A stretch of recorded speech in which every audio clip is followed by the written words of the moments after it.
Ngayong araw mga guys, nandito na naman nga tayo sa Batingang Coliseum para tunghayan at saksiyan itong napakagandang laban na to. Latisoy nga po pala yung magkalaban dito versus Project Z. At lahat ng magagandang laban na ginaganap dito sa Batingang Coliseum ay dito mo lang masasaksihan sa Grind Basketball League. Dahil lahat ng mga kasali dito ay talagang malalakas maglaro, puro guwapings pa. Kaya kung wala kayong ginagawa ay samahan nyo muna kami dito sa aming trip. Let's go!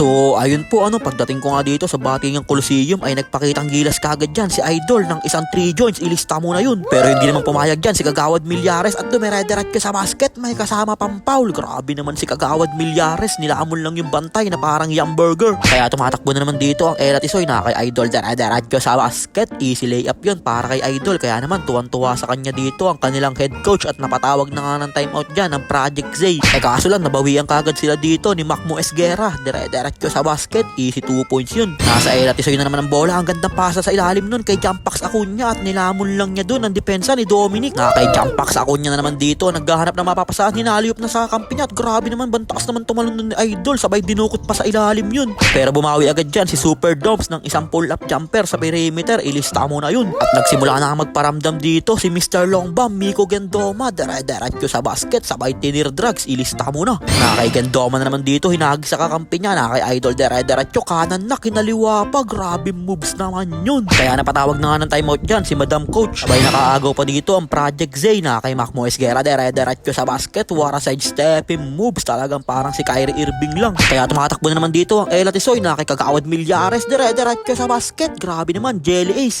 At lamang pa nga dito ng 10 ang Project Z, pero sabi dyan ni Dia, akong bahala dyan, at pinabanda na niya bago ipasok yung tira. Kaya naghahabol na nga dito ang Latisoy dahil malaki nga ang kalamangan sa kanila ng Project Z. Kaya na kay Idol, grabing pull-up jumper naman yun. Kaso lang nakabawi agad dito si Macmo Esguerra, may kasama pang foul. Imbis na makahabol ng Latisoy, nadagdagan palalo ang lamang ng Project Z.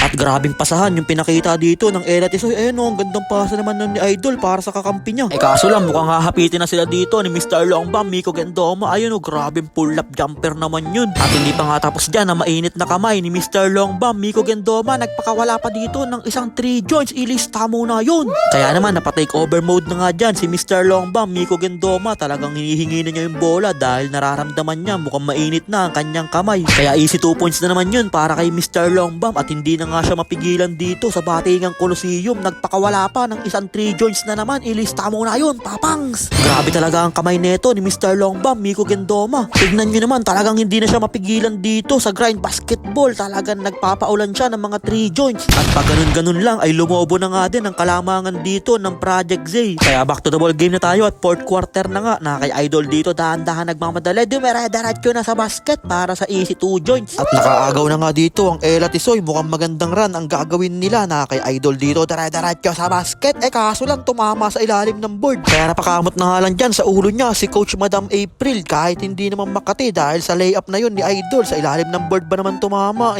Sayang daw yung 2 points sabi ni Madam, pero binawi naman kagad yun ng kakampi niya, dire-diretso din sa basket para sa easy layup. At baba na nga lang sa 11 yung hinahabol dito ng Latisoy. Kaya tumatakbo na naman sila para sa pass break, na kay Idol hindi na pinasa, dire-diretso na sa ring. Kaso lang nabawian kagad sila dito ni Super Doms. Grabe moves naman yun, parang hindi big man. Kaya nagreklamo na nga dyan ang head coach ng Latisoy, ex-next gen, sa ating mga referee dahil sabi niya palpak daw yung mga referee. Kaya ito na nga yung napag-usapan nila. Di ba kanina nagsama yung 7-7 ko? Ayun, tapos na, sinigil lang yun. Para naman. No! Nagbawal, wala ka dapat sabihin ko, Pero wag ka na magpaliwanag rep, hindi ka mananalo dun dahil laging tama ang mga babae. Kaya nagkakasagutan na ng mga 3 joints ang magkabilaan team.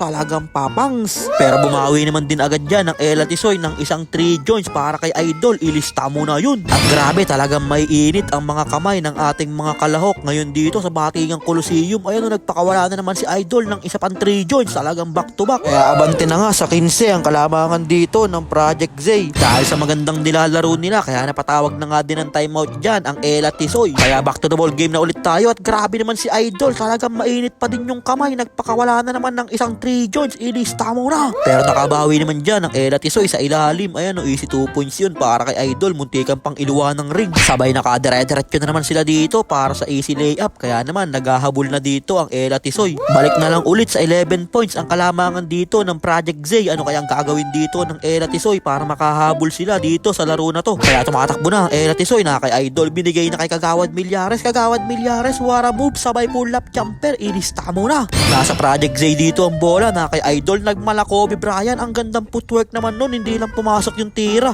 Pero nakakuha na nga yan ni Kagawad Milyares, dire-diretso sa basket, talagang iniwanan lahat ng bantay niya para sa easy layup. Kaya tumatakbo na naman dito si Kagawad Milyares, grabe talaga ang puso nito ni Kagawad Milyares, dire-diretso na naman sa basket, Ginelli Ace, hindi lang pumasok yun, kaya nakatulan pa nga siya dun ng foul. At ayun na nga din ang pang-apat na foul ni Kagawad Milyares, kaya warning for disqualification na siya. At banggandang haliyop naman nun para kay Superdome sa ilalim, iba talaga pag alagan cherry pear. Kaya tumatakbo na naman dito si Mr. Longbam, iniwanan na ang bola kay Superdomes para sa easy layup, walang kahirap-hirap. Pero sumagot naman agad dyan ang Ella Tisoy ng isang layup din para kay Idol, ilista mo na yun. At lamang pa nga dito ang Project Zay ng 9 points at 1 minute and 20 seconds na lang nga natitira sa ating oras. Sabay nakashoot pa nga dito ang Ella Tisoy, kaya naman baba na nga lang sa 7 points ang hinahabol nila dito. Makakahabol pa kaya sila o kakapusin na ba sila sa oras? Kaya tumatakbo na naman dito ang Ella Tisoy na kay Kagawad Milyares, dire-diretso, ang gandang pasa sa kakampi niya, kaso lang niluwa lang ng ring, nagmintis yung layup na yun, sayang. 5 points na lang sana ang kalamangan ng Project Zay kung na-shoot yung layup na yun, kaya napilitan na nga silang pumaul dito. Kaya nasa Ella Tisoy na naman ang bola na kay Idol, tumama sa ring pero nakuha pa din yun ni Idol para sa easy 2 points. Kaso lang kokonti na lang yung oras, kaya nagpa-picture na nga lang dyan ang team ng Ella Tisoy X Next Gen dahil mukhang nararamdaman nila na all outs na sila dahil kokonti na nga yung natitira sa ating oras. 7 seconds na nga lang yung natitira sa ating oras at lamang pa nga ng 6 points dyan ang Project Zay, magpipretro pa si Idol, kaya dagdagan mo pa yung kalamangan nila. At mukhang dito na nga nagtatapos yun at sa huli ay panalo nga dito ang Project Zay. At ang ating final score 80-73 at panalo dyan ang Project Zay, kaya congrats sa magkabilaan team sa napakagandang laban na pinakita nyo ngayong gabi dito sa Batingang Coliseum. At madami pang magagandang laban dito sa Grind Basketball League, abang-abang lang kayo ng mga laro. Hindi ko kasi ma-vlog lahat ng laban dito dahil full storage na ako at ang ating best player nga pala walang iba kundi si Mr. Longba, Miko Gendoma. Kaya yun lang mga guys, maraming salamat nga po pala sa walang sawang pagsuporta at sa palaging panonood. I-follow nyo na si Ninin Vlogs para sa mga susunod pang vlogs. Mag-ingat po kayo palagi. Bye bye! Yo!